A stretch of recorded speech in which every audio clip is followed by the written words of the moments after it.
Thank you, Jason. Good morning, everyone. I'm Steve Lee. I'm an alcoholic. It has been a terrific weekend for me. I want to thank you guys for inviting me to be a part of Man to Man this year, and I've really had a great time. And I mean that from I know that you guys have this every year, and what happens, you schedule 3 speakers, and they really only serve as kind of a framework to allow the rest of the weekend to happen. And I've had so many wonderful conversations with old friends and people that I just met this weekend, and I appreciate everyone who's made me feel so welcome and come and engaged me in conversation, and it's just been terrific. And so I leave here better for it. I thank you for that.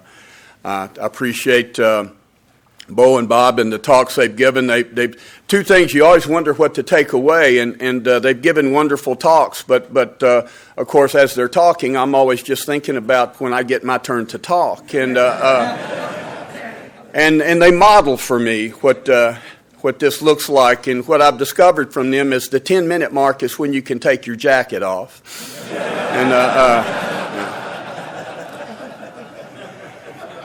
And to your benefit, they both stopped exactly at an hour.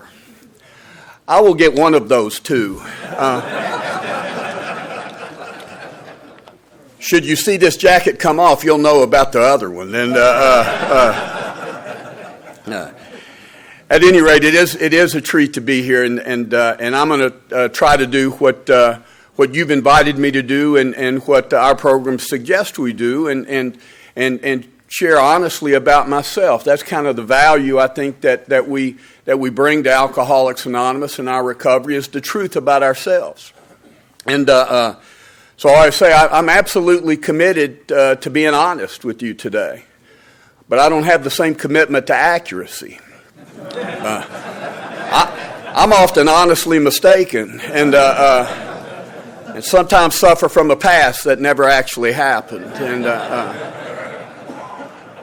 And what I realize over time is that what I really do, and that we talk about sharing, what I was like and what happened and what I'm like now. But I think that more accurately, I share with you what I think I was like. And I share with you the experience of what it was like. What I've realized is that in conversations with people in my life, that we went through many of the same circumstances and had a different experience. We recall it differently. We describe it differently. Just like looking at a piece of art or listening to a piece of music, that piece of art is exactly what it is, but we can have quite different experiences of it. And I know that how I see things is not always how they really were. That's part of that. That's part of that being spiritually awakened and being able to see things as they really were. I know that a number of years ago, I was my wife Connie was with me. I spoke at a conference. We went up that evening to our hotel room, and she said, "Steve," she said, "that last 15 minutes or so of your talk?" And I'd given just a stellar talk. So I said, "Yeah, baby." And she said, "I would love to meet that guy."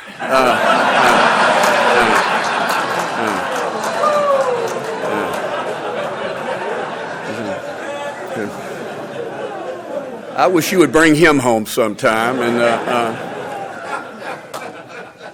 And so I know that literally, and figuratively, how I see me is not always how other people see me. And how I see you is never the whole picture.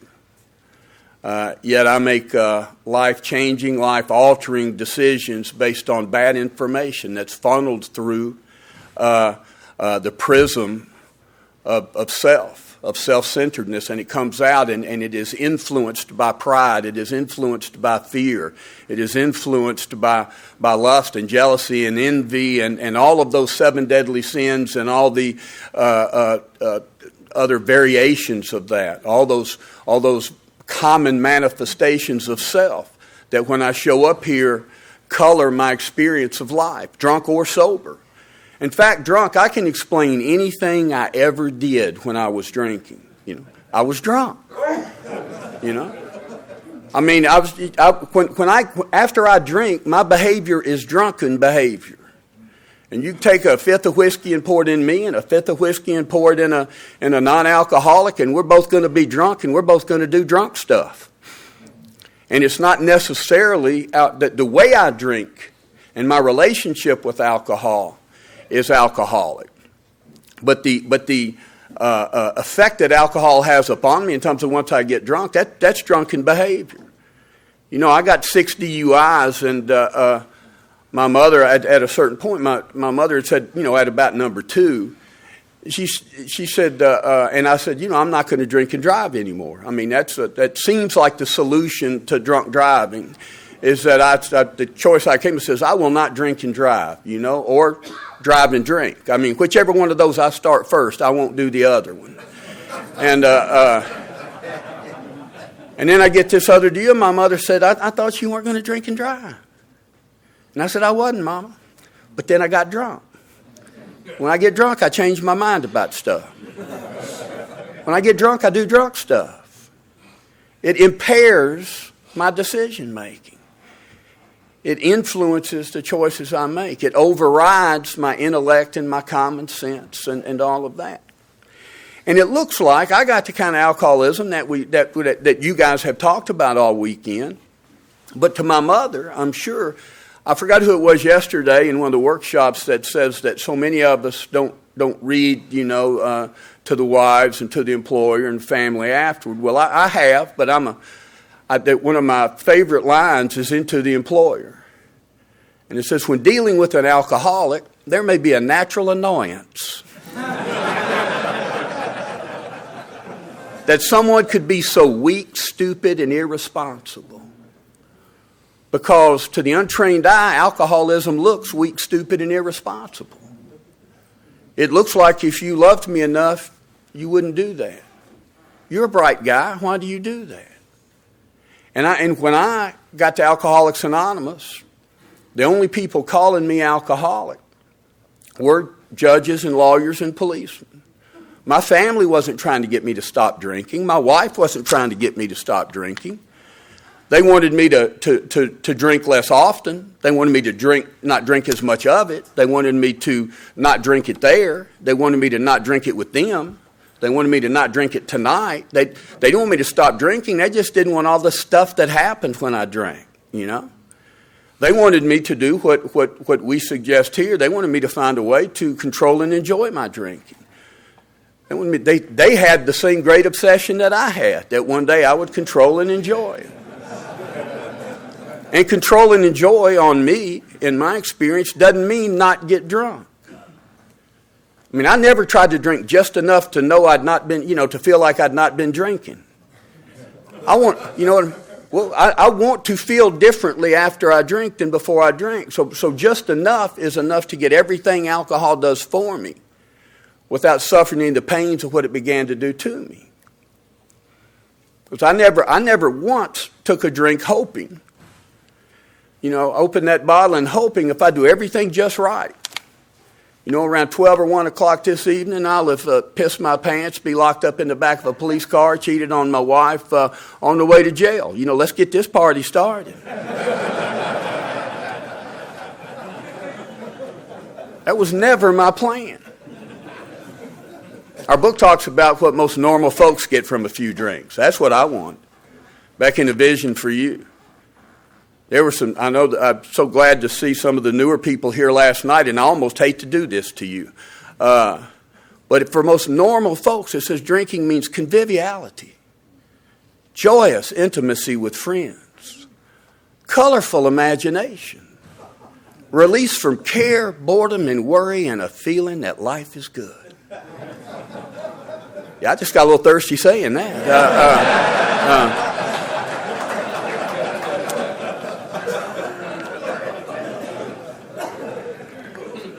That's an attractive package.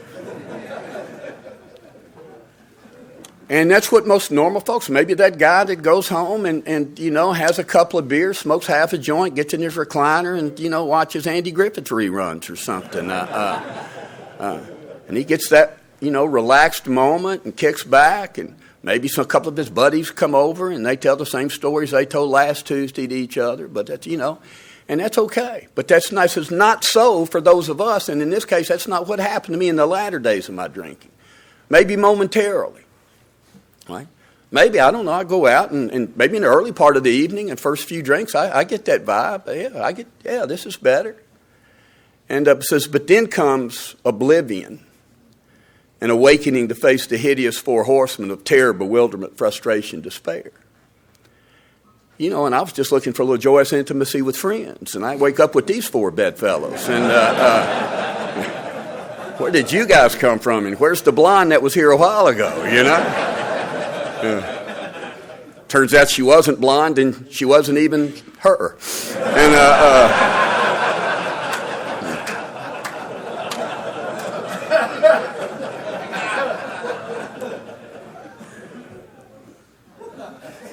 so all of this, that's what this looked like on me.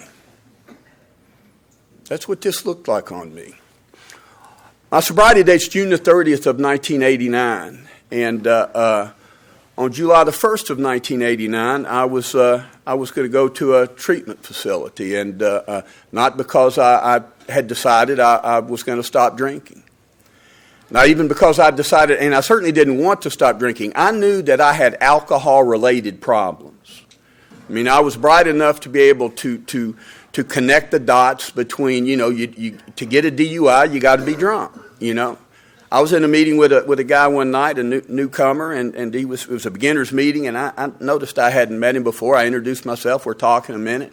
He clearly wasn't happy to be at the meeting, and I understand that, and I said, what brings you here, man? He said, I got a DUI for having a broken tail light. Yeah.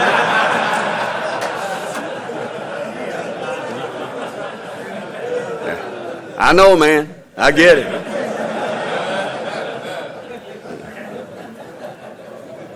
I said, but my guess is you were drinking at the time. And but that's the way I thought. I knew I had alcohol-related problems. I could trace back to my drinking, but why can't I? Because I think, not only do other people think that I'm weak, stupid, and irresponsible, I think I'm weak, stupid, and irresponsible. And I think I can overcome that with firm resolve and good intentions. I'll try harder. I want to. I don't want to hurt the people I'm hurting. I don't want to cause some of the damage and carnage in my family and in my work life and with my friends that I'm causing. I don't want to be arrested. I don't want to do a lot of the things I've done. So I'm going to try harder. And I'm going to do better. And that looks like a noble and appropriate approach to alcoholism like I've got it. And I don't know that I can't do that. I get to Alcoholics Anonymous, and you guys begin to give me language to describe what had been going on with me in a way that I didn't have words. How often do I, and perhaps you guys go, I don't know. People say, Steve, why would you do that? How could you do that again? I don't know. In our book, when it says that when we asked that guy how he could have gone out on that bender again, and it says, and we kind of laugh at the line all the time, it says, once in a while he may tell the truth. And the reason that he tells the truth once in a while is because he's just throwing shit against the wall. And every now and then it's the truth by accident because he's trying to figure out what did happen. I don't know. Because I don't understand, I get here and you guys start using language. You suggest that if I'm an alcoholic, the way Alcoholics Anonymous describes one, that I've got an allergy to alcohol. That I respond differently, and I didn't. That was huge information to me. Right? When our book says that, the doctor's theory that we had an allergy interested us, it explained that for which we could not otherwise account. That's what interested me. Oh, an allergy. So it's not just that I'm weak, stupid, and irresponsible. But it feels weak, stupid, and irresponsible. I'm headed to that treatment center not because I want to stop drinking, but for legal compliance for the conviction of my 6th DUI a year before. And we'd worked out a plea bargain agreement that was giving me some jail time and giving me some, taking some of that jail time off if I would go to residential drug and alcohol rehabilitation. And I'm going just to do my time. And I'm always embarrassed at this part of my story. I'm also, I've been around here listening to some of y'all's tales, and this is really a rough and tumble bunch. In fact, it just dawned on me a minute ago as those knives were being handed out. Yeah. At first it concerned me because now about a third of the crowd is armed. But then I realized everybody who picked up a knife now is carrying 2 knives. You showed up armed.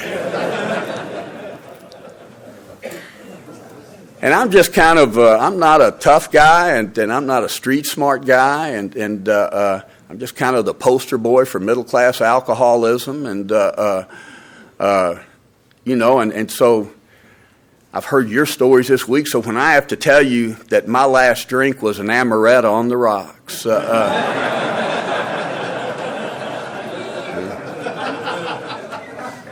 that is no way to go down in Alcoholics Anonymous. I know. Usually identification, one alcoholic with another, is the real linchpin of AA. But I've never had one person come up in that line later and go, "Me too, man. Thank God somebody told my story," But see, I wasn't planning. What you now know is I didn't know it was going to be my last drink. I would have gone down more colorfully than that, and particularly had I thought I would be telling the story regularly. But I would have been sucking off the neck of a vodka bottle. I would have gone down and crashed and burned in flames and risen like a phoenix from the ashes, and be telling you a story here that would bring a tear to your eye. And but now I just got this, weenie little story I'm going to tell. I used to tell a different story. I did. And it was fascinating, It wasn't very useful, but it was fascinating. And but I see in our book when it says that we tell the new man exactly what happened to us. And so for me to hide from something that did happen and not share it with you, or make up something that didn't happen, is not useful. My story will land where it's supposed to land. It'll land on who it's supposed to land on. That's why we all tell our stories to one another. Sometimes we do it from the podium, but we do it more often and usually more effectively in the cafeteria, or coffee after the meeting, or one-on-one, or in our home group. And ultimately, we just tell the truth about ourselves. And that helps who it's supposed to help. So I'm going to try to do that, My buddy Ricky came over on July the 1st of 1989 to drive me off to treatment. My wife followed us out to the car. My wife, Connie. Connie and I had been married 7 years at the time, and we had met in a bar. She couldn't have been more attractive to me. She just showed up freshly divorced from Lake Tahoe in a pickup truck, an 8-ball of cocaine, and a pocket full of divorce money. And, you can't pass on that picture. And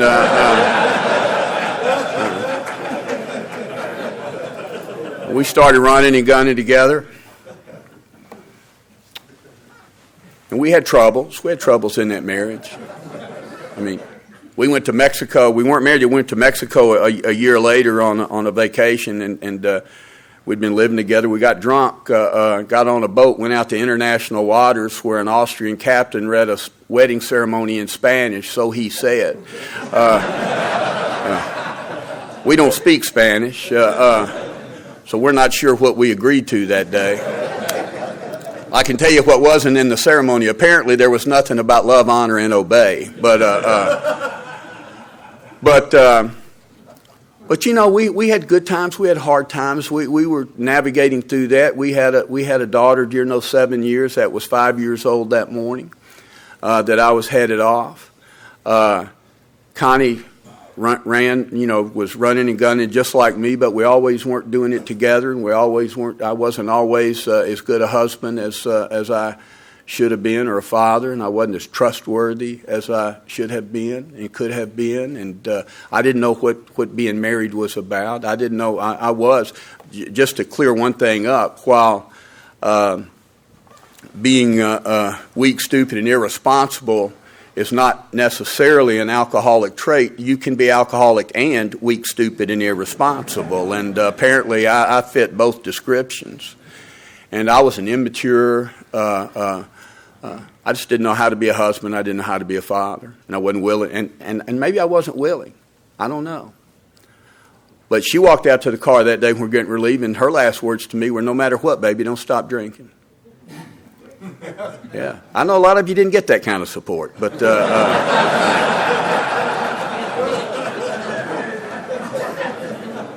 but that Connie's rock solid. And go do your time, come back, and it's back on, because we didn't know another way to live. And my buddy Ricky drove me off, and I got there, and he let me off, and I went in, and the first thing they did was give what they called an assessment. Right? It felt like a test to me. It was harder than my ACTs, and they changed a little bit over the years, and today they're a little more clinically driven, a little more medically necessity driven to help qualify for insurance reimbursement and things like that. But the test then was, the assessment was a little more like, Jeff Foxworthy's "you might be a redneck if" test. And they asked a bunch of questions, and it said, have you ever drank in the morning? Have you ever drank alone? Have you ever had a blackout? Have you ever had a DUI? Have you ever had trouble at home because of drinking? Have you ever had trouble at work because of drinking? There were 30 "have you ever" questions. And they explained with some emphasis that "have you ever" means even once, and even with a really good reason. Have you ever? And then they have just check yes or check no to what are clearly essay questions. I mean, you've tried to answer some of it, Have you been drinking? Well, there's a story. And we'll laugh here this morning, and that's a good thing. Our book says that cheerfulness and laughter make for usefulness. But most of you know, and if you're new, I want you to know that none of this was funny while it was happening, man. What happens is I get to stand here today and look back at the absurdity of my life as I was living it. I get to look at that and go, are you kidding me? I get to look and be just like our book says, that at that point I was right in the middle of that guy who could not differentiate the true from the false, that my alcoholic life seemed the only normal one. And today I go, how could that have ever looked normal? How could this have ever looked normal? But somehow all I know is how to try to navigate and make this life work. That this tacky, tawdry life that I'm in the middle of it, how do I keep trying to tweak it up and hold it together and tape it up and keep going? Because I don't know how to make it different. I don't know how to have a conversion experience that you would later talk to me about here. I don't know how to have a psychic change. I'm going to try harder. And the try harder is to get that stuff, not only that I need from alcohol, that relief that was talked about. That release from selfishness and that self-obsession, that self, just me being all over me, the insecurity, the fear that I felt. Now, I couldn't have put any of these labels on that. I walked around feeling a way that I couldn't describe how I felt. And you certainly know, I don't talk to anybody about this. I'm living a life, scared to death. I'm a freshman in college. Just a couple of thoughts came to me this weekend that I don't usually talk about. It wasn't a big deal, but as a freshman in college, I went to my very first class. And I get a little lost on campus, and I can't find my way to the class.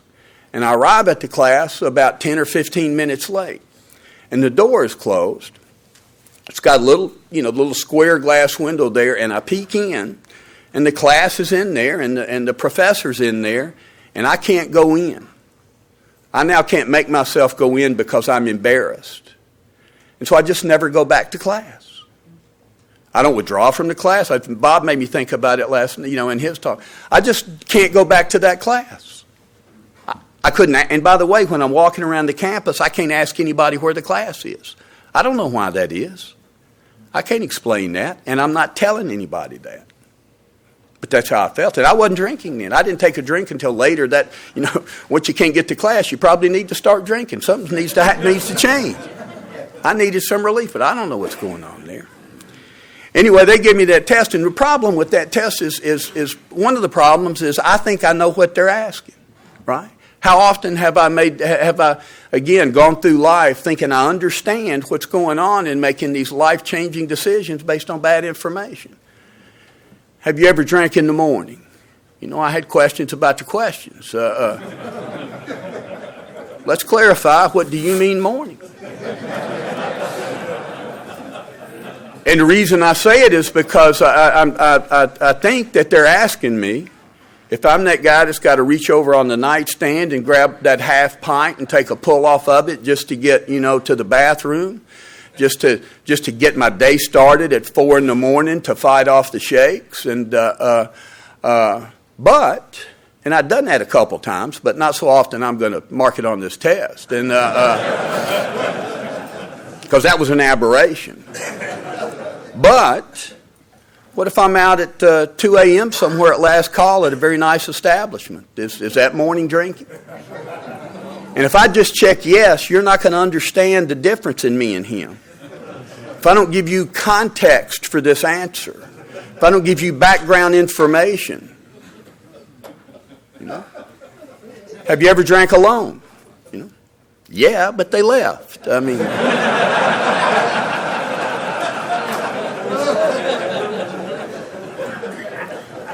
whoa, where did everybody go? Man, it was a party just a little while ago. But again, I think I know what they're asking, right?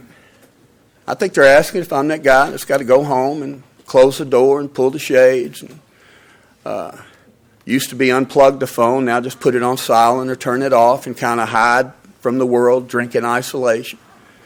And I've done that a few times, but not so often I'm checking it on that test. And there's another kind of alone drinking that I did that to me, you can't call this alone drinking, can you? I'm a guy that had to drink to go drinking. You got to have a few drinks at home as you get ready to go where you're going to drink, because you got to show up ready to play.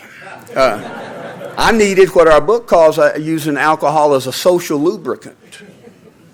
And to me, that's very descriptive. It is literally, I was like being home, it might as well be oiling up so I can move easily amongst you. And without that, I feel like I'm bumping into everything. And that's the way I felt sober in any kind of social or work or family interaction. But here's the interesting thing, at least to me. I don't think I looked like a guy that felt like that. I don't think anybody in my life close to me would have described me as shy and insecure and feeling awkward and easily embarrassed or any of those things, because my whole job was not to be caught looking like a guy that felt that way. And man, that is hard work. That's exhausting work for a guy like me. So drinking makes that so much easier. Drinking would wash away that self-consciousness, that hyper self-consciousness. When the book says that we alcoholics are sensitive people, it was several years before I realized that's not a compliment.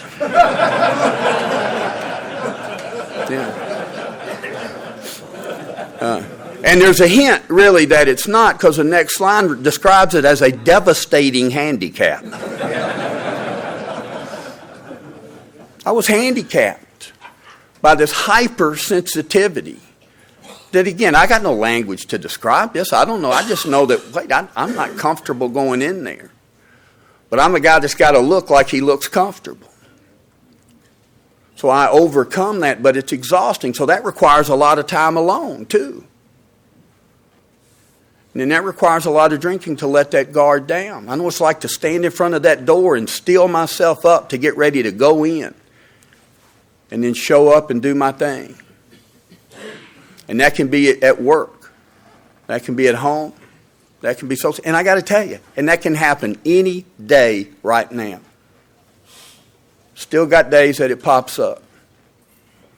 Where life is hard, when I'm feeling me all over me all day long. That's a long day. Now, what you guys told me, how I didn't do well on the test. The other one is, are you a blackout drinker? Right now, I am a blackout drinker. I don't know that you have to be a blackout drinker to be alcoholic or anything, but I happen to be a blackout drinker, you know. And I love the comedian Dave Attell said he's a blackout drinker, or as he likes to call it, time travel.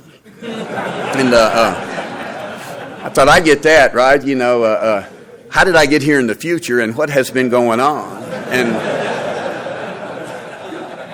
And I've spent many times, perhaps some of you, but you don't ask those questions, right? You read people's faces the next day. You know, was I just kind of cute last night, or did this go way off in the weeds? And you're just looking at people and thinking they're thinking, and it's you know. So you guys let me know right away that how I answered the questions on that test isn't what makes me alcoholic or not alcoholic. Those are indicators.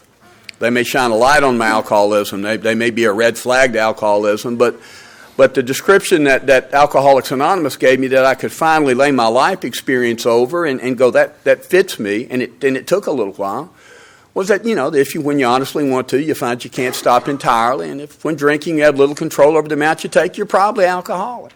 That's kind of an innocuous little statement when it throws out, you know, you're probably alcoholic. Yeah. You know, I mean, we're pretty sure you're alcoholic, but go with what makes you comfortable, Steve. And I began to get where I could lay that life experience and confirm that, because there were times I was going to quit entirely. And to be fair, that entirely was hardly ever forever, but there were times I was going to quit for self-imposed periods of time.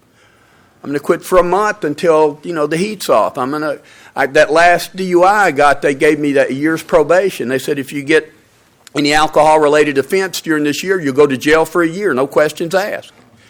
And so I was going to not drink for a year simply to avoid the ramifications and the legal ramifications that would come if I got a DUI or got an offense.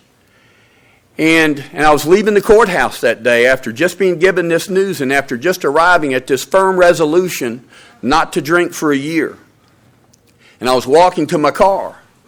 I sometimes say I just parked too far from the courthouse. As I'm walking to my car, I began to rethink that. And I said, well, wait a minute, my problem is driving and drinking.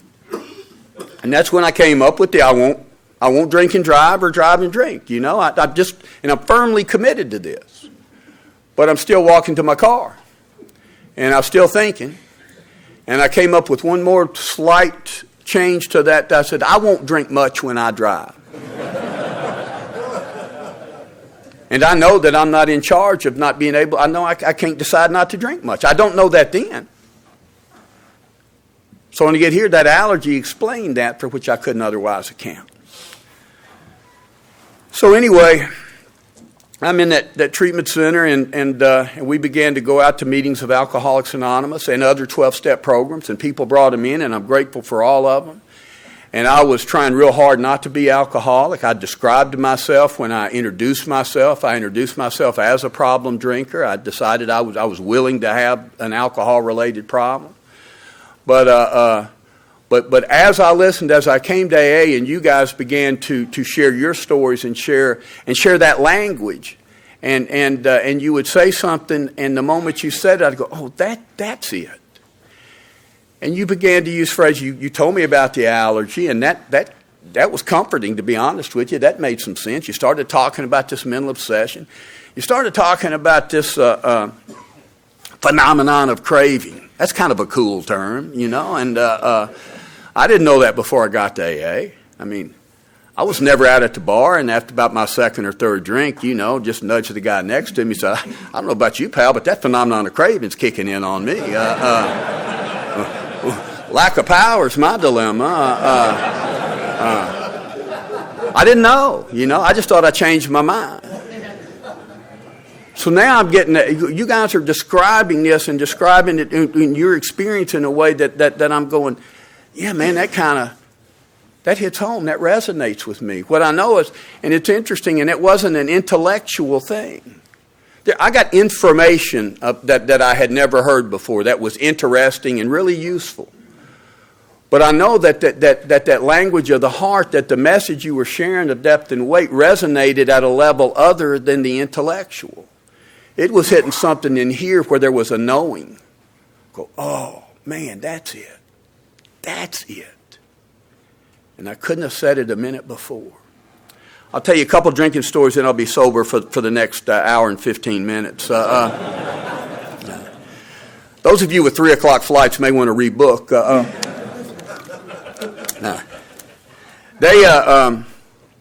Because they want you to think that amaretto is the only drink I had. I also had some Boone's Farm wine. And, yeah, strap in, it gets ugly now. But that was my first drink. I didn't take a drink till I was a freshman in college, and 2 buddies came by, and they picked me up, and I wasn't going to be a drinker. It wasn't a big deal. It wasn't a moral decision or anything. I just wasn't going to be a drinker. I was playing athletics. I was a good kid. I behaved myself. I was a kid that colored inside the lines. I went where I said I was going to go. I was with who I said I was going to be with, and I came home when I said I was going to come home. I was a rebel trapped in a good kid's body. I wanted to do that other stuff, but I was afraid. I was afraid to be the rebel. And these guys came over. We're going back to a high school basketball game. They handed back a bottle of Boone's Farm Strawberry Hill wine. We started drinking that a little bit, and I had a wonder. I got free of that self-consciousness. I said, all of a sudden, I was in the back seat of a 1968 yellow Volkswagen Bug, and all of a sudden, the back seat of that Volkswagen couldn't hold me. I was ready to spring myself on an unsuspecting world, and I thought you couldn't. I couldn't wait to get where we were going, because I thought you couldn't wait to see me when I got there, and I had a wonder. To my memory, I had a wonderful evening. I was free in a way that I don't recall being before. I'm sure as a little kid I experienced that same lack of self-consciousness at times. But anyway, so I don't know if I was alcoholic before I took that drink, and I don't know if I was alcoholic right after I took that drink. And I don't even know if I drank alcoholically right after that drink, because I drank so enthusiastically. And it is impossible to know whether you can moderate your drinking if you're not trying to moderate it. And it is impossible to know whether you can stop drinking entirely if you're not trying to stop drinking. So I wasn't managing my drinking at all at that point. I drank whenever I wanted to. And I got a progressive desire, and usually that want to started on kind of Thursdays and through the college weekend, and then pretty soon, in this progressive nature, it gained steam, and it became, just a regular part of my life. And accessorizing that over time with a whole variety of other drugs and stuff that was going on, and I was just all in. But it looked a lot like, to me, it looked a lot like everybody else in school. I mean, this looked like a college party to me. But other people began to grow out of this, and other people began to grow up and move on, and I wasn't. I was going the other way. I couldn't measure it. I didn't see it for that. But I'm progressing in my alcoholism while other people are starting to put away childish things. And they're starting to be husbands and fathers and workers and people in the community. And I'm still the guy that's just, running the streets. And anyway, just stupid, weak, and irresponsible on the surface. I moved to Florida. I started going to work in a family business. Bob told so much of my story last night and told it so much more eloquently, but I was a salesman who couldn't make sales calls. And I would drive to little rural towns in Tennessee, Alabama, Georgia, and I was at the time supposed to be selling furniture. You go in, they had most little towns like that, the guys my age will know, usually had 2 furniture stores on the square right there, and usually they were mom and pop owned, and I'd pull into a town and park and not be able to go in. And I would sit there and not go in, and then I would drive to the other store and sit there and not go in. And then I would end up driving to a little, motor lodge and checking in for the night and start drinking and smoking dope there overnight. And I got to call I'm going to do better tomorrow. And different times and not cell phones and email and everything. I got to call in at the end of the day. I worked for my brother who was only 4 years older than me. My dad had died and he took over this family business. And I think he is, I think he's treating me poorly and overly demanding and a jerk. I said for 18 years into my sobriety, I said I blamed my brother for so much. And I said he was the most complicated relationship in my life. And I told people about the complications. And I was 18 years sober before I realized I was the complication. And I held him prisoner in ways that he didn't deserve for some things that we were both kids trying to find our way up through in a man's world when we were just kids. And I certainly was ill-equipped. And but I ran off to Florida, took a job down there that I also didn't do. But if you keep moving, you can stay a step ahead of them. And, I totaled out a company car down there. I hung out down there till they knew I wasn't working. Then I left ahead of getting fired. I came back to work for my brother. For years, I worked for him when he didn't know what to do with me because I wasn't working. I'd get up in the morning. Connie and I, after we got married, we lived in New Orleans, and she just, she hated the way I would get up and shower and put on a coat and tie, look like this, grab a briefcase, and leave our little apartment. And then she had a job at 10 a.m. that she would go to, and I would come back after she left at 10 o'clock and stay in the apartment all day. And then I would leave before she was coming home and go back out. And then I'd come in. I'd have that coat off hung over my shoulder, my sleeves rolled up, my tie undone. It's been tough out there today, baby, playing grown-up, and I can't do it. I'd go to shopping malls and just walk around. I'd go to movies and hide out in movies. And feeling like everybody who saw me knew what I was doing and what I wasn't doing.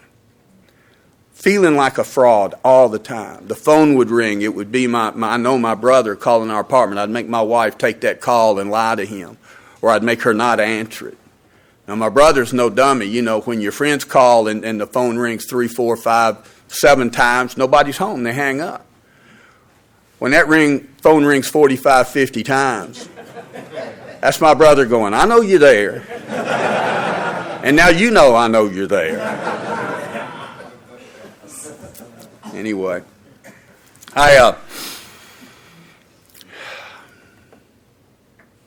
we moved back to Nashville, and I'd been in Fort Lauderdale. I moved to Atlanta. In Atlanta, I left a bar one afternoon. I'd been drinking kamikaze shooters and taking Tuanols, and I got on the I-285 interstate perimeter of Atlanta going east in the westbound lane. I hit a car head on, and 2 other cars hit us. It totaled all 4 cars. It sent people to the hospital. It sent me to jail. Woke up, came to in jail the next morning, fuzzy recollection of what had happened. I'd urinated on myself. I'd vomited on myself, or, I hope I did because somebody did. And I prefer to think that's an indignity I inflicted on myself. But and I decided to quit drinking. I'm done. This is 1980. I've crossed a line even I can't live with. I had never been more afraid of the consequences, legal, personal, professional. I'd never been more ashamed of what I'd done and the harm I'd caused, and I didn't yet know the extent of the injuries of people. It turned out they weren't fatal, but I got sued over it. There were some people that were hurt. I had never been more humiliated at the state I found myself in, my own urine and my own vomit in this drunk tank where I don't belong. Somehow I'm visiting the zoo, but I don't think I'm one of the animals, And I said, I'm done. And 10 days later, I'm driving down the road, smoking a joint, drinking a bottle of wine, thinking I nearly overreacted to this thing. And that's the alcoholism I got. And then I get to AA, and I find in our book where it says that there'll come a time that a guy like me, an alcoholic, won't be able to bring the consciousness was sufficient for us the memory of the suffering and humiliation of even a week or a month ago. I'll be without defense against the drink. My own personal history tells me that you can't scare me sober. You can't strip enough of my integrity away to get me sober. You can't induce me to stay sober through promotions and money. You can't love me enough to keep me sober. All those things might make a guy like me be willing to do what it takes to get sober. But of the firm resolve just to avoid those things or keep those things, they're insufficient. What I can measure, I've only got the one experience, but what I can measure is a head-on collision going the wrong way down the interstate will get me 10 days of sobriety. And that's a pretty heavy price to pay for 10 days. What you guys helped me see after I got here was I was aiming at the wrong target. That firm resolve, those good intentions, have me coming at my problem, trying to solve my alcoholism, and really what I'm trying to solve is my drinking problem. And it looks like the solution to a drinking problem is not drinking. It looks like the treatment for alcoholism is to not drink. And not drinking isn't the treatment for alcoholism, it's the preparation for the treatment for alcoholism. You guys told me, I'm coming at this, Steve, you're fighting your problem, but you don't have the necessary power.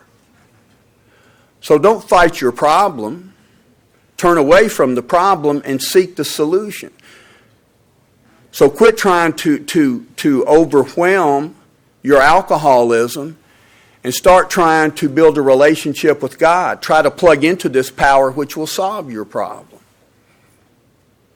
I'm getting kind of attracted to AA. I'm going out to meetings. I'm digging it. You're an exciting group of people. You know, you tell colorful stories. We're kind of, this is not a Mensa class here for sure. And so I thought, hey, I can run with this pack, and that was all kind of cool, but I didn't know much about what was going to be expected and what you were talking about. And I'm listening, and all of a sudden I say, I got this alcoholism thing. Not only do I have it, I'm kind of now excited about having it. You guys have it, I got it, we're on the same team, I'm in the club, we're a gang now, and so yeah, I'm in, man. And the next line in that book says, if so, you may be suffering from an illness which only a spiritual experience can conquer. Damn. Now I got a problem. I got a dilemma, as our book describes it. I've got the dilemma that Bill had initially when Ebby came, and he says, I got religion. Because he's looking at Ebby, clear-eyed, clear-skinned, got a different look on him. It was, Ebby, man, what came over you, brother? What's up? Got religion, Bill. Oh, Bill was aghast. Damn. Anybody getting that look another way, man? Yeah. What the other boys doing down there, Now we're all on this kick, man. So I got this dilemma. I got a problem I can't solve, and you're offering me a solution I don't want. A dilemma is a problem with two equally unsatisfactory solutions. We describe it, right? Whether to accept spiritual help or go on to the bitter end. Whether die an alcoholic death or live life on a spiritual basis are not easy alternatives to face. I got to pick, and I'm not excited about either choice. Because I don't know, because I'm not on this, as we hear the language we use, but what about the God thing? I got a problem with the God thing. And I had a problem with the God thing. I wouldn't hold hands and say the Lord's Prayer. I'd step back from the circle. Guy came to me and said, Steve, what's that all about, man? And I said, well, and I was earnest. I was misguided, but I was earnest. And I said, man, I don't want to be a hypocrite, I don't know what I believe. And this guy had heard my treatment fifth step, that my confessional, if you will, of all the stuff I could muster up at the time. He knew there'd been infidelities in my marriage. He knew about this head-on collision. He knew I'd been drunk at the hospital making a scene when my daughter was born. He knew I'd stolen time and money from a family business. He said, but hypocrisy, that's where you draw the line, huh?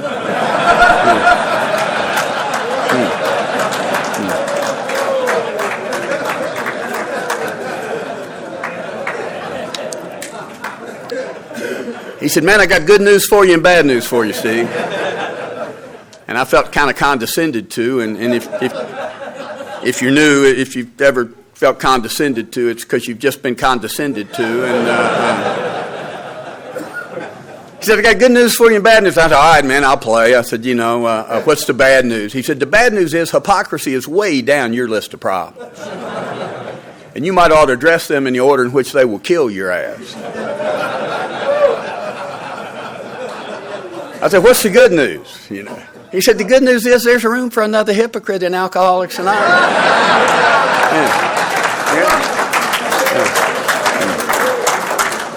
Actually, and that's as good a news for me today as it was then, believe me. Yeah, man, we've got an opening. We've got one of our hypocrites left just yesterday. So he just gave me permission to move in a little bit and just kind of move on, if you will. And I got out. I went and I went to the 202 Club, the Friendship House there in Nashville, and I went upstairs and fell in with some people that really changed my life. And not through information, though they provided a bunch of it. But they were just people that, to me, made Alcoholics Anonymous look attractive. And different people are attracted by different things, because this was a pretty rough and tumble crowd. But the guy that would become my sponsor, Frank, was in there. Frank had spent some time. Frank would almost always say that he got sober August 9, 1979, in a detox hospital in Topeka, Kansas. But his next move was he came to Dallas, Texas. He came to the Preston Group in Dallas. Said, I went to 90 meetings in 90 days, and I didn't like them mothers. So he stayed just long enough to help you folks in the Preston Group, and then he came on to Nashville, and I ran into Frank, and he was he was a big man, he was a character, but he was like 6'5", about 280. And big personality, and not afraid to use it. Said he didn't suffer fools well, and he often saw fools where there weren't any. He helped a lot of people didn't need helping sometimes, but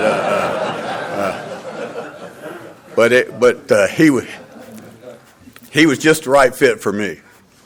And that's what I hope for any of us, that we just find the right fit for us. It's just like Dave was talking yesterday, man. It's not about the perfect AA member.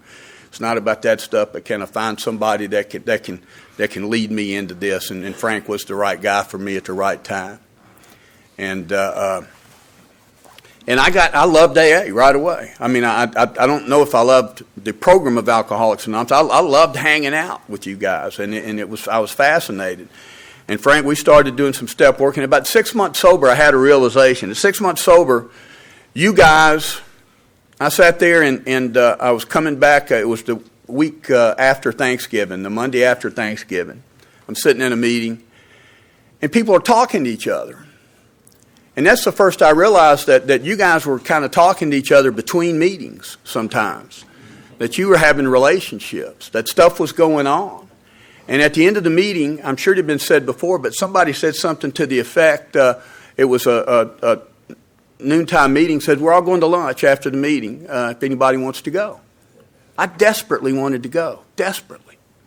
And I got in my car and headed over to the Shoney's where they were going to be going, and about halfway there I pulled off and went home. And the next week, same thing, pulled off and went home. Did that about 3 weeks, and I desperately wanted to go.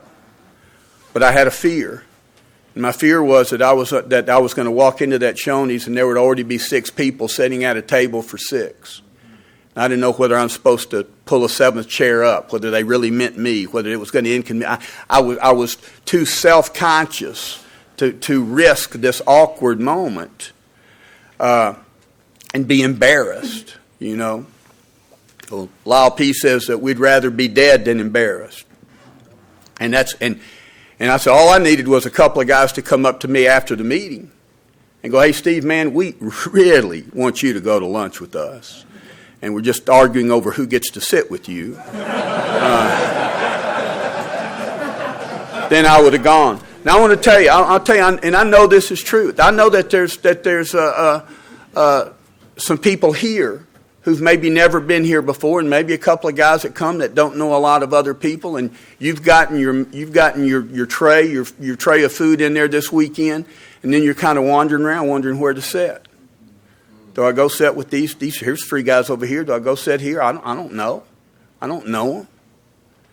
What are they going to think? What are they going to think? They think, what are you doing over here, man? That's the way my brain works. Whoa, whoa, whoa, not you, man. Look, this is the cool kids' table. As if there could be one here. But I know that feeling, man. I still get that feeling. I know that.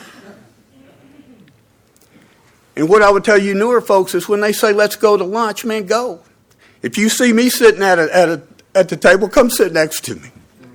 Because I'm still afraid to come sit next to you. So come do it. Let's be freer of that bondage of self. And sometimes I got to risk it a little bit because we mean it. We hold each other up here at our best. And then we all have some down days where I'm the guy that needs being held up. Trust me. Well, I just got a few minutes left and figure out how I want to use it.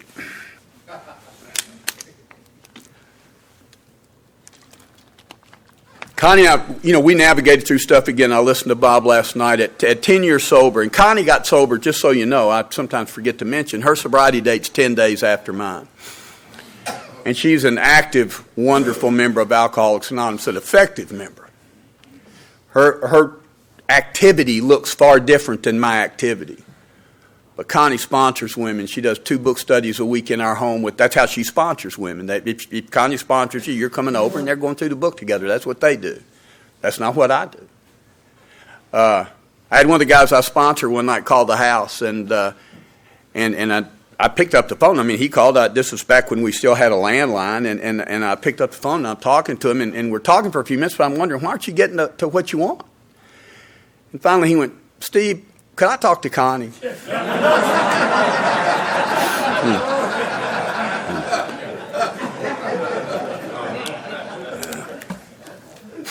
But Connie and I are rocking along. At a year sober, we moved to Richmond, Virginia for 7 years. I could talk about the wonderful experience we had there and the sponsorship I had there. We came back to Nashville. At 10 years sober, we went bankrupt. And as Connie would say, I went bankrupt and took her with me. But we had some tough times around that. And remember, they came by. We lost our home. They came by as a flatbed truck loaded up our cars. They call that surrendering them in a bankruptcy, but it felt like a kidnapping to me. But I called Frank. I said, man, Frank, that they took our cars, and we knew. We had scheduled it. We knew it was coming. But I made a call. I said, man, they took our cars today. He went, no, Steve, they took their cars.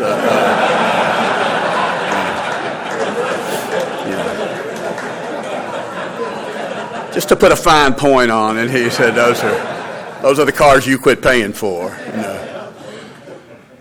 And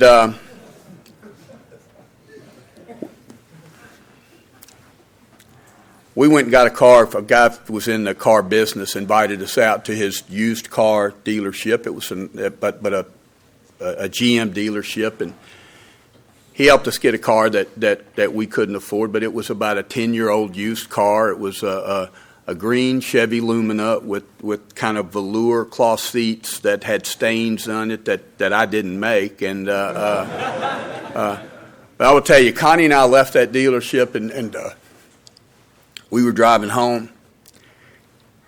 And Connie just wears her heart on her sleeve, and she was weeping in gratitude.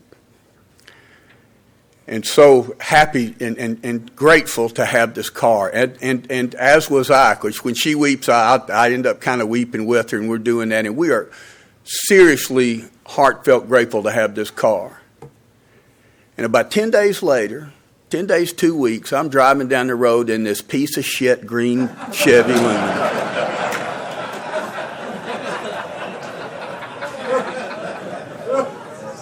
And that's how quickly my life. And so what I know, and I'd say that, you guys know this, but that's the prism with which I view life.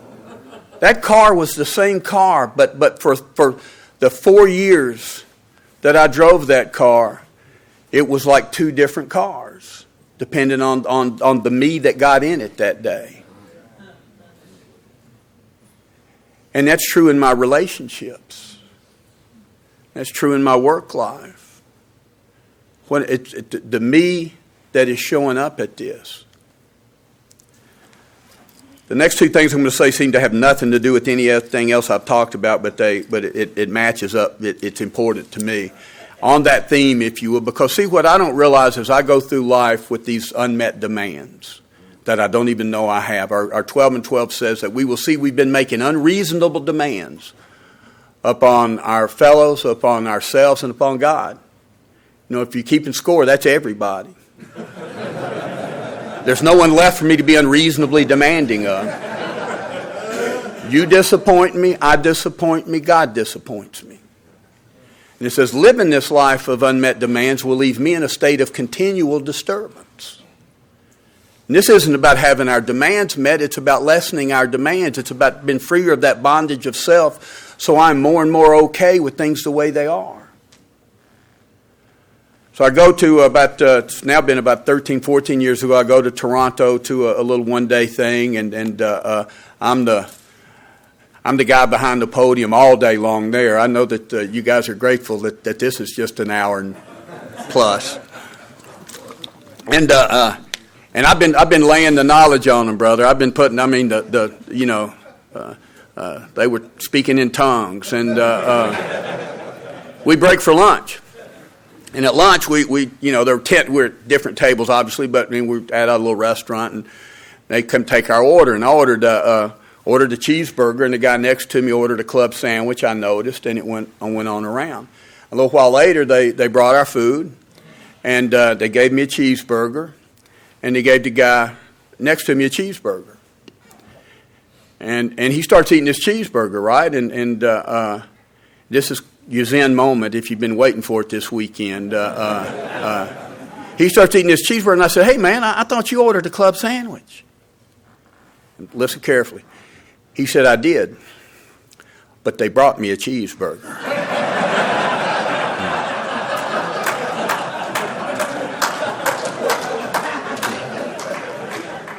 I said, brother, you don't have to live like that. I said, we can right this horrible wrong. Just, hey, lack of power, yeah, but we can get a damn club sandwich over here, right? And I'm calling people over, and he's going, no, Steve, man, I'm okay. He said, and the thing is, he wasn't just eating the damned old cheeseburger because that's what they had brought him. He was fine with the cheeseburger. And it would have been okay to say, you know what, I ordered a club sandwich. Would you guys get that? And they would have gone and gotten it, and none of that would have been okay. But wasn't his life easier? And because he was okay with the cheeseburger. And what I'll tell you is I go through life ordering a club sandwich and getting a cheeseburger, and it ain't okay. I go through life waiting for you, the world, to get my order right. And I hadn't even placed my order. You know, I don't even know what I really want. But I know whatever you're bringing is not the right meal. You know what I mean? And so that silly little analogy that truly has stuck with me for that time was that can I find a way to go through, and I don't mean being abusive relationships and that type of stuff, but that's 99% of my stuff is not that stuff. 99% of my stuff is being limited by making demands that I don't know I'm making on the world. It's requiring things to be a certain way for me to be okay. And I think it came up maybe in one of the workshops or somebody else talked about it, but what I realize is I'm spending all my time getting ready to have a good day. When? As soon as I grow, as soon as I'm more spiritually fit, as soon as I'm making a couple more bucks, as soon as my daughter straightens her life out, as soon as my wife treats me a little different, as soon as this job thing clears itself up, as soon as you guys, as soon as it gets colder or hotter or starts raining or quits raining, some level of something that I think I need. And so I was in a meeting. I was about 30 days sober, maybe 60, 30 days out of treatment. And there was a brand new guy in the room, small little meeting, and everybody's trying to give a little AA pitch and encourage him because he was literally wearing bandages, came in bandaged up, and they said, man, keep coming back, it gets better. And next person gave a little pitch, said, keep coming back, man, it gets better. 3, 4, 5 people, keep coming back, man, it gets better. And there's the old guy Herb in the meeting there at 202, and I won't use his language, but he says, "I tell you when it gets better. It gets better when it's okay the way that it is." Man, my head was spinning like Linda Blair in The Exorcist, you know. Whoa. What kind of Jedi is this Herb guy? And whoa. But that's kind of the deal, right? I keep waiting. I don't know that I've got these demands, you know, and they're in ink, and they're permanent, and I don't even know it. And that's what the process of these steps, among other things, continually loosens those bonds, relieves me of that bondage of self. You know, that third step prayer says, "Relieve me of the bondage of self." For years I had this vision of self being held hostage. Self is the hostage taker. Self is comprised in AA, the ego. We are egocentric rather than God-centric. So my view of life goes through that prism as I started, of fear and pride and jealousy. And that's what that colors my view of the world and informs my experiences of the world. And can I get those closer down to their right size to where I can now see clearly? And that's what this process does. That's what you guys do for me. I usually spend more time on this last thing, but I'll just end with that relationship with God that I struggled with. I've now found something that works for me, and I just kind of view God. It's just my own personal deal, or this power as it says that we each of us in our personal stories describes in his own language, is from his own point of view, how he established a relationship with God. So it's the relationship we talk about, not God. How do I relate to God? My own point of view. What does it look like from here? What does God look like from my point of view? Doesn't mean it's the only one. Everybody here looked out their window this weekend, had a little different point of view. So you were seeing a little something else or seeing a different angle of it. So what's my point of view? I take the point of view that God doesn't do anything to me or for me, that this power does what the power does, and my job is to get plugged into the power. And that I get plugged into that power by removing those things that block me off from the sunlight of the Spirit. Bob talked about it last night in little different language, but if that God is deep within, as I've chosen as I relate to God, deep within every man, woman, and child, our book says, but look out, it'll be obscured by pomp, pride and ego, worship of other things, those demands, calamity. Calamity can be that bankruptcy, it could be death, it could be illness, or I can get home and the shows that I tried to record on my DVR might not have recorded, and because the calamity is anything I've decided can't be happening to me. And that will also, when I get afraid, I get blocked off from God. When I get greedy, when I worship that money, when I place that relationship higher than my relationship with God, then I'm cut off from God. I'm flying solo.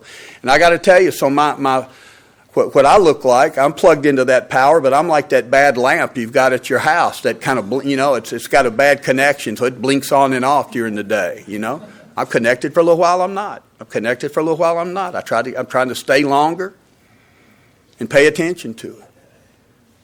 And what God looks like for me here in AA was brought to me through a little poem that a guy named Mo Holleran back in Nashville used to always close his talks with. And Mo came down with cancer in 2003. I'd first heard him use the poem in 1997. He was a great mentor to me in Nashville, not a sponsor. But Mo, I asked Mo at breakfast if I could start closing my talks with the verse to that poem because it absolutely described my experience in AA. And he was embarrassed, but he said, if you think it'll help another drunk, Steve. And then he died 6 weeks later. And it has helped me every time that I have recited it. So that's the drunk that matters, right? And he said, the poem was, I sought my God, and my God I could not see. I sought my soul eluded me. But I sought my fellow man and found all three. And in Alcoholics Anonymous, that's what you guys have done for me. You let me share my life with you here this weekend a little bit. You share your life with me. This power shows up in a way that I can't define or comprehend. but has kept me 100% sober since June the 30th of 1989, and most of the time when I'm willing and surrendered allows me a life that's happily and usefully whole. Thanks so much for having me.